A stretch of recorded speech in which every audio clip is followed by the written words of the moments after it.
twin tried to marry my fiancée. I've always been the prettier twin, I don't mean that in a beachy way, it's just what I've always been told. Makes no sense to me, we're identical. 3 years ago, I met my husband but my sister, Emma, was also attracted to him.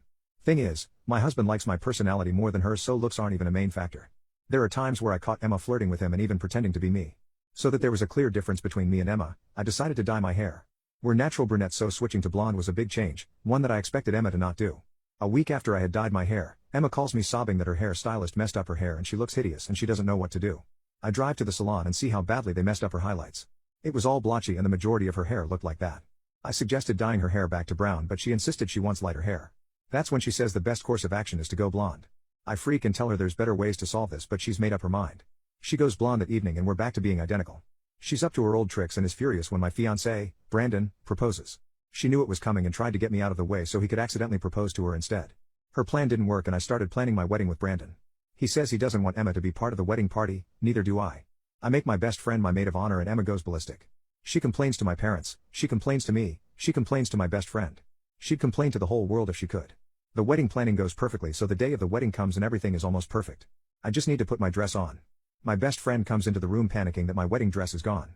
What the hell does she mean it's gone? She says the rest of the bridal party is out looking for it, calling anyone necessary to check our houses to see if we left it at home. My best friend swears she didn't forget it, but things don't just vanish. The wedding march starts playing and I tell my best friend to go tell them I'm not ready and the wedding needs to be delayed. But she screams when she sees what's happening. I run up to her and see none other than Emma in my wedding dress. I don't know how they proceeded the wedding without the bridal party there. She walks down the aisle and holds my fiancé's hand. Like hell she's getting away with this. I march in there but don't get far before my dad starts holding me back and saying I will not ruin Annabelle's, my name, wedding. I tell him I'm Annabelle but he doesn't believe me. At this point, everyone is watching us because I'm screaming at my dad and fighting to get past him. Emma starts hysterically crying, saying that even now, I'm still trying to ruin things for her. I ask them why in the world I would start my wedding without my bridal party. Emma says they were occupied holding me back from ruining her wedding. My best friend walks in and says, Emma's trying to marry the groom. This right here is Annabelle.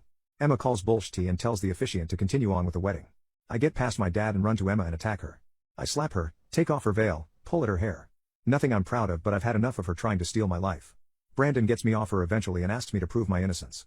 I tell him the story of how we met, how he asked me out, whisper him his secrets, and tell him just about anything only both of us know to try and convince him. He kisses me, showing me he believes me, and Emma yells at me to get away from him. Brandon announces that he was about to marry the wrong twin because Emma disguised herself as me. He tells his best man to escort Emma out and an hour later, I get married to Brandon. Emma is no longer welcomed in our lives and Brandon is not up for grabs.